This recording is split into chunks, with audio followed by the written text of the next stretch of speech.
Oto 3 zeszyty z serii Muzyka z kraju Chopina. Z muzyką polską oczywiście.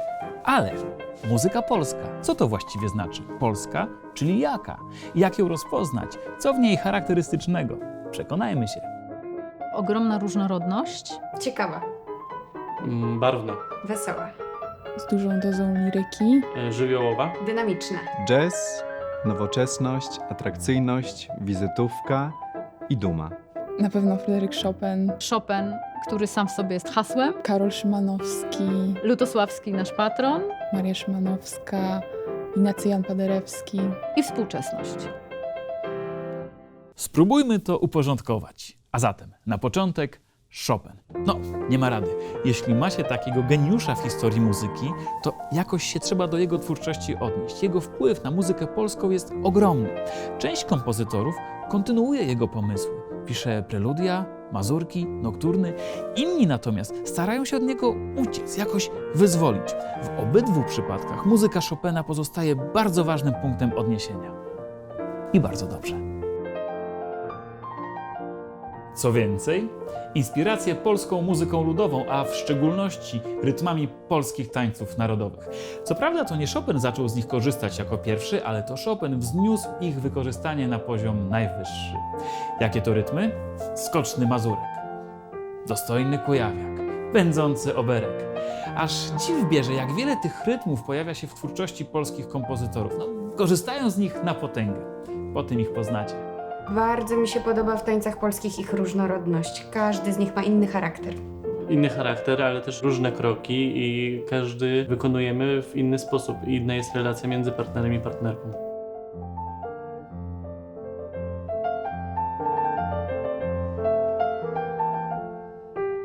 Nasza kultura niesie ze sobą dużo tańców trójmiarowych. To też jest kwestia tych temp mazurkowych, które przeobrażały się później w oberkowe i kujawiakowe. Jest to trudna i wyższa szkoła jazdy, wydaje mi się, co pokazuje, że Polacy potrafią wiele.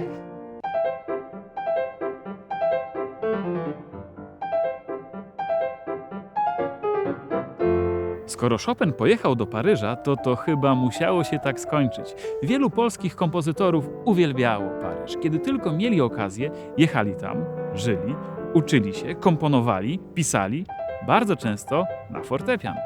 W fortepianie dla mnie przede wszystkim jest fajne to, że można na nim zagrać w zasadzie wszystko. To, że bardzo szybko można osiągnąć brzmienie albo wspomnienie tego, co się słyszało chwilę temu w filharmonii albo w jakiejś sali. Można zagrać symfonię, można zagrać i operę. Jest to instrument, który pretenduje do tytułu króla śpiewności. Jest on taki wielowymiarowy po prostu. Naprawdę od razu mobilizuje wykonawcę, pianistę do tego, żeby się nakombinować, żeby ta muzyka była atrakcyjna.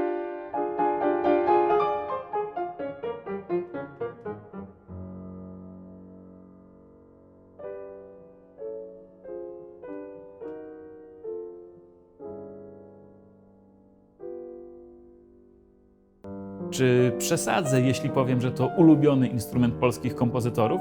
Pewnie trochę, ale coś jest na rzeczy. Dlaczego? No wiadomo, Chopin pisał na fortepian, ale to nie tylko jego zasługa. Dużą rolę odegrał także Ignacy Jan Paderewski. I to nie tylko dlatego, że świetnie grał Chopina. Był także fantastycznym kompozytorem, świetnym wirtuozem i takim celebrytą, że w dużej mierze dzięki jego wpływom i kontaktom amerykański prezydent Woodrow Wilson postulował przywrócenie Polsce niepodległości. Jak zauważa Danuta Gwizdalanka, w dużej mierze to, że mamy niepodległe państwo, jest w jakimś sensie zasługą fortepianu.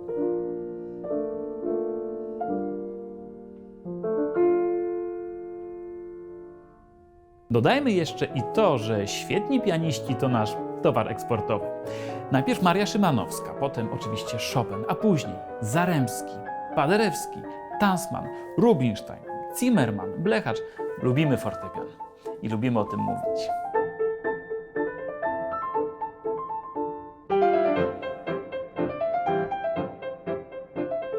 I już? To wszystko? Oczywiście nie. Muzyka polska jest znacznie bardziej złożona, skomplikowana, fascynująca, Ale od czegoś trzeba zacząć. A zatem niech to będzie dobry początek. Muzyka z kraju Chopina. Wielu kompozytorów, kompozytorek, różne czasy, style, inspiracje. A jednak coś je łączy. Kraj Chopina? To na pewno. A co jeszcze? Przekonajcie się sami.